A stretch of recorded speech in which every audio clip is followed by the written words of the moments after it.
지금 독학사 그 공부를 하시는데 아마 지금 뭐 꽤 많은 시간을 이미 허비하신 것 같아요. 그래서 뭐 2년째 공부하고 있는데 3년째 가지 않을까 이런 걸 걱정하시는 것 같고, 일단은 질문부터 간단히 말씀드리면 독학사 영문학과 1단계에서 이제 그 영어는 붙으셨고 국민윤리 이번에 떨어지셨는데 두 가지 걱정이, 저번에 1단계는 붙어놓은 영어가 있으셔서 그거가 같이 없어지는 게 아닌가 이런 생각하시는데, 그렇지 않고요. 영어는 한번 붙으신 건 예, 평생 가니까 신경 쓰지 말고, 국민윤리가 불합격해서 일단 두 과목이 합격이 안 되셔서 결과적으로 올해 영문과 2단계로는 못 올라가시죠.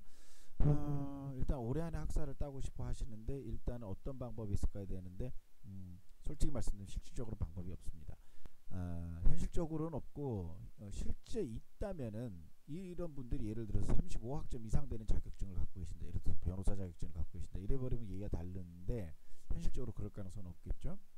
그러다 보니까 아예 뭐 논리적으로 방법이 없는 건 아닌데 현실적으로 방법이 없다고 말씀드리는 게 맞는 것 같고요.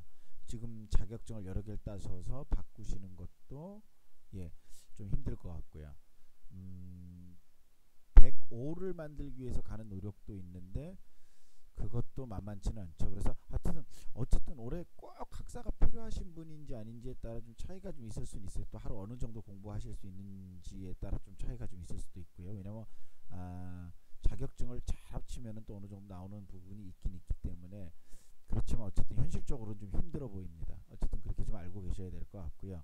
그 다음에 지금 이제 영문학을 보시면서 아마 이제 교양영어 결론 하나만 붙으신 거고, 뭐 예를 들어 국민윤리만 붙으셨으면 이제 줄줄줄 진도가 잘 나갈 수 있는데, 사실 이분이 이제 왜 영문과를 하시는지는 모르겠는데, 만약에 지금 단순 학사가 필요하시다면 영문과를 굳이 안 하시고 다른 과로 좀 전향하시는 것도 훨씬 좋은 방법일 수도 있고요.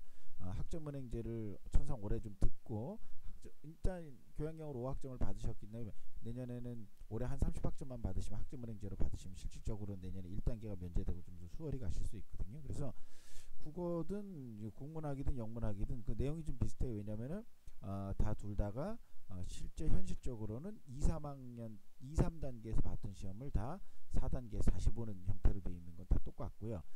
만약에 이분이 편입이나 이런 것들 준비하신다면 사실 영문학을 선택하시는 게 좋습니다. 왜냐하면 이런 과목들은 기본적으로 뭐라 그럴까요, 겹치거든요. 편입 영어나 그 일반 영어들하고. 그래서 굳이 어렵다면 이런 과목들이 좀 어렵긴 한데 어차피 학점은행제를 들으셔야 되니까, 올해는 최소한 그것도 들으셔야 되니까 일단 기본적으로 좀 본인 어떤 목적에 따라 다시 컨설팅을 좀 받으시면 좋을 것 같아요. 무조건 뭐 영문학을 한다, 무조건 국문학을 한다 뭐 이런 것보다는 본인이 좀 편입을 하더라도 편입에 나갈 방향, 또는 어느 정도 대학을 원하시는지, 또는 대학원을 가신다면 바로 대학원 가실 수 있는 방향, 이런 거에 따라 조금 본인에게 맞는 과목을 독학사를 하셔서, 사실 독학사 자체는 지금 이분이 이제 자꾸 독학사를 오래 떨어지셨다고 그랬는데, 사실 독학사가 사람에 따라 다르지만 하루에 한 3시간 정도 공부를 하시고도 떨어졌다고 하시면은 예, 좀 그렇지 않을 것 같아요. 그래서 이분한테 반대로 여쭙고 싶은 게, 하루에 그래도 2~3시간은 공부를 하셨나 이런 생각이 들어요. 제가 잠깐 참고로 우리 학생의 시간표를 한번, 제가 관리하는 학생의 시간표를 보면 이 학생들 같은 경우는 이제 기본적으로 이제 편입을 하려고 독학사를 준비하는 학생이고 아주 잘하고 있는 학생들이죠. 이제 이 학생들 경우는 사실 하루에 8시간에서 10시간 정도 공부하는 거니까 이제 기본적으로 좀 독학사만을 준비하는 학생들이 아니니까요. 다르긴 하죠. 그러니까 말 그대로 똑같은 고졸인데 독학사 플러스 연고대 편입을 누리고 공부를 하는 친구들이죠. 근데 문제는 예를 들어 한 3시간 정도 하루에 이렇게 독학사만을 갖고 공부를 하셨는데도 떨어지셨다면 제가 보기에는 그렇지 않을 것 같으니까, 아마 말 그대로 쉽다는 얘기 듣고 그냥 접근하셨다 공부를 제대로 안 하시지 않았나 싶어요. 그래서 학점은행제랑 좀 차이는, 학점은행제는 정말로 조금 이렇게 학점은행제에서 떨어졌다는 학생들이 별로 없을 정도로 학점은행제는 좀 그렇죠, 쉽죠. 근데 독학사만 해도 돈이 덜 들어가잖아요. 독학사는 어쨌거나 책감만 있으면 되니까. 그래서 그리고 머릿속에도 남는 것도 많죠, 독학사. 그래서 그런 장점이 있는데 반해서 독학사는 확실히 공부를 하셔야 돼요. 그 얘기가 지금 3번 얘기하고 좀 같으신 건데, 학점은행제로 하면 독학사 못다는 거다 뭐 불리하지 않냐, 뭐 편입할 때 뭐 이런 얘기가 아니라 편입을 염두에 두고 계신 것 같아요. 그렇다면 제가 첫 번째 말씀드릴게요. 첫 번째, 편입을 염두에 두시게 것이다면 영문학 지금부터 천천히 컨설팅 받으셔서 하시면은요, 충분히 가능하신데, 어차피 내년을 잡는데 하루의 공부 시간을 5시간 6시간 이상은 좀 잡으셔야 돼요. 지금 그렇지 않고서는 좋은 대학 편입하기 쉽지 않고요. 지방의 국립대학 정도 역시도 한 그 정도는 지금 근데 영어가 지금 요번에 간당간당하게 떨어지신 거 보니까 아마 영어 실력이 그렇게 높지 않으신 것 같아요. 그런 상태로 봤을 때 우리가 좀 체계적인 공부가 필요해요. 체계적인 공부를 하는 거는 지금 시간표 샘플에서도 보여주듯이 본인 성향에 맞게 또는 독학사하고 맞게 이렇게 가는 게 중요하지, 독학사 따로 영문학 따로 뭐 다 따로 이렇게 해버리면은요 시간도 많이 할애되고 버리는 게 너무 많아서 안 돼요. 그래서 항상 잘 짜져 있는 영문학 스케줄로, 그러니까 어떤 식이냐면은 이중일이 안 되더라게, 쉽게 얘기해서 학습 공부에 편입 영어에 뭐 이렇게 저렇게 하면은 절대 공부하면은 좋은 성과가 나지 않아요. 그래서 잘 짜여진 영문학 스케줄을 좀 받으셔야 돼요. 그 다음에 어디서 독학사를 하시든 어디서 학원을 다니시든 간에 실질적으로 여태까지 학생들이 대부분 마찬가지. 지금 사실 뭐 동영상이나 그 학습 수업이 없어서 지금 뭐 공부 못하는 친구들 없어요. 예를 들면 이런 거죠. 그러니까 자습이 안 돼서 지금 문제예요. 이거하고 지금 질문해 주신 3번 얘기하고 같은데요. 물론 이제 독학사가 이제 공부를 해야 되니까 학점은행제보다 좀 더 쳐주지 않느냐 뭐 이런 얘기도 있고, 반대로 얘기하면 이런 거가 걱정돼. 쉽게 뭐 연대니 고대니 못한 높은 대학들에서 결과적으로 학생들 좀 전적 대학을 본다 이런 얘기죠. 결론은 전적 대학을 보지 않냐 이런 것들인데 그렇지 않습니다. 전적 대학을 보지 않아요. 않는데 왜 그런 결과들이 나타나고 학생들한테 자꾸 그런 말들이 도냐면요, 이렇게 생각하시면 돼요. 예를 들어서 우리가 좀 쉽게 표현을 할게요. 모 대학을 좀 지칭해서 그렇긴 한데, 뭐 예를 들어서 한양대학교, 여기 적어주셨으니까 한양대학교에서 연대를 편입하는 학생이 있다고 우리가 가정을 할 때, 한양대 학생은 이미 상당히 많이 전적대학이 좋아서 그런 게 아니고 공부하는 습관이나 공부하는 방향이나 이미 편입에서 필요한 영어 같은 것들이 상당 부분 된 학생들이죠. 그러니까 이미 출발선상에서 이 학생들이 좋은 위치를 차지하고 있어요. 그것은 누가 만들어준 게 아니고 본인이 그렇게 고등학교 때 열심히 해서 만들어 놓은 거죠. 적어도 한양대학을 가기 위해서. 반면에 지방전문대학생이라고 그러면 지방전문대학생은 이미 출발선상에서 좀 늦어 있어요. 영어도 예를 들어서 한양대 학생들이 2등급 맞았다면 그 학생은 5등급 맞은 학생도 있고요. 그래서 이 격차를 줄여야 되고요. 더 크게 못 줄이는 격차가 뭐냐면요, 현실적으로 이제 그 격차를 줄이는 게 가장 중요한데 자습을 하는 격차가 안 돼요.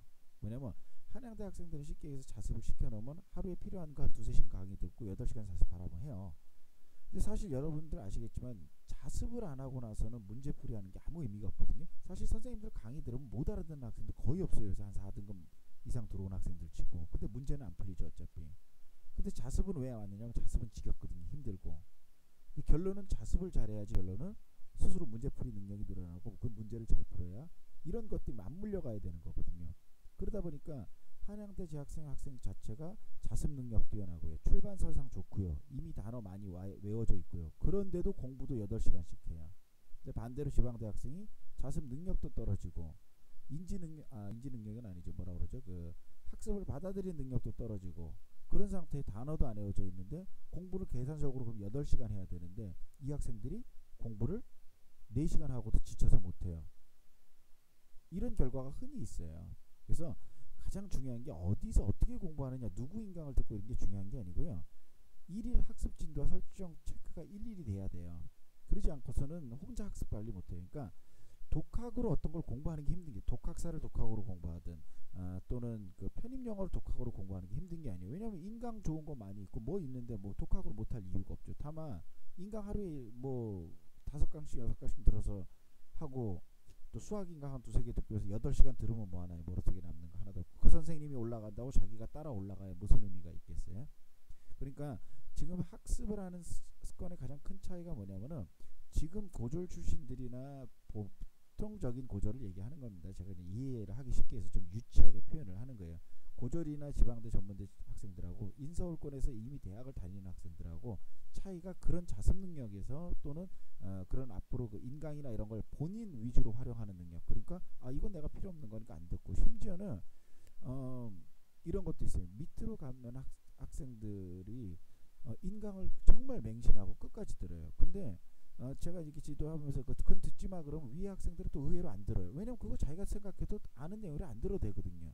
그러니까 그런 진도를 과감히 제끼고 안 제끼는 것도 실질적으로 이 학생들은 오늘 맘 잡고 하는데 인강을 안 듣는 건 또 안 들어야 되니까 이렇게 되면 좀 아까운 생각이 드는지. 그래서 여러모로 본인 주도, 그러니까 본인이 이건 알고 이건 모르니까 한 번 더 해야 되고 들어야 되고, 또 복화책도 어느 정도 읽어야 되고 5회독을 해야 되는지 6회독을 해야 되는지 10회독을 해야 되는지 본인이 그런 계획을 잘 짜요. 그래서 기본적으로 선생님 얘기는 이런 학습 시간표를 못 짤 바에는 컨설팅을 받는 게 좋고요. 연계해서 짤 수 있으면 짜서 받는 게 좋고요. 그래서 이런 식으로 본인들이 하면 지금 충분히 내년 정도면은 돈 얼마 드릴 거 없죠. 시간이 중요한 거지 돈이 중요하진 않아요. 공부하는데 돈이 뭐가 필요 있어요. 시간이 중요하죠. 그래서 좋은 시간을 갖고 하면 학생은 충분히 될 수는 있어요. 근데 문제는 결론 본인한테 지금 아마 모르긴 몰라도 떨어져 있는 현저한 학습 능력, 자습 능력 이런 것들을 끌어올리지 않고서는 설사 질문 주신 대로 학사는 뭐 내년이면 당연히 따겠죠. 어떻게든 따실 수 있을 거예요. 학점은행제를 이미 섞을 거고 섞는다면 분명히 딸 수 있어요. 아니면 지금부터 뭐 좀 노력하셔서 이제 좀 알아듣고 독학사에 대해서 선생님 또 개인적으로 질문 주시면 영문학과 공부하는 방법에 대해서 좀 팁을 드릴 수도 있겠죠. 당연히. 그러니까 그렇게 되면 분명히 공부하셔서 따실 수 있는데 문제는 편입이에요.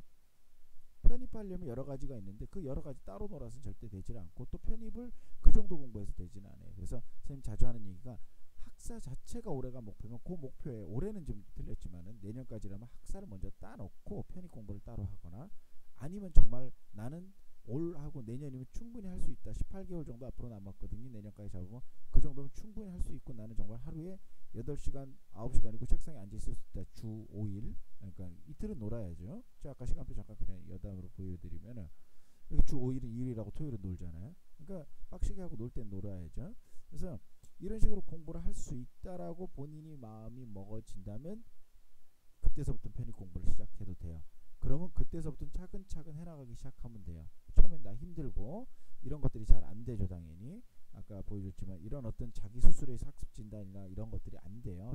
지도도 안 되고 안 되겠지만 하다 보면 어느 순간에 이제 컨트롤이 되기 시작하고 그러면서부터 이제 공부를 이렇게 하는 거구나 이런 마음이 들 때까지 공부를 하는 게 굉장히 중요해요. 그래서 선생님 결론적으로 얘기하면은 지금 올해는 좀 안타깝게 틀렸지만은 내년을 준비하는데 내년도 틀릴 가능성이 있다. 왜 그러면 착실히 준비하지 않으면. 그리고 학생이 지금 정확히 편입이 목적인지 뭔지 모르겠는데 연대에서 뭐 예를 뽑을 때 뭐 편입을 본다 그렇지 않죠. 엊그저께 서울대 편입에도 학사 편입에도 우리 뭐죠 저기 학은자 학생이 들어갔죠. 무슨 뜻이냐면 학은자 학생들은 또 대부분 독학사를 일부러 갖다 놓고 하지 뭐 또 독학사만 하진 않죠. 그래서 학은자 자체를 나쁘게 본다, 독학사 자체를 좋게 본다, 뭐 이런 건 별 의미는 없는 것 같고 본인의 아무래도 이제 독학사가 좀 싸고 머리를 많이 써야 되는 거는 알고 계시고 학은자가 아무래도 조금 편하죠.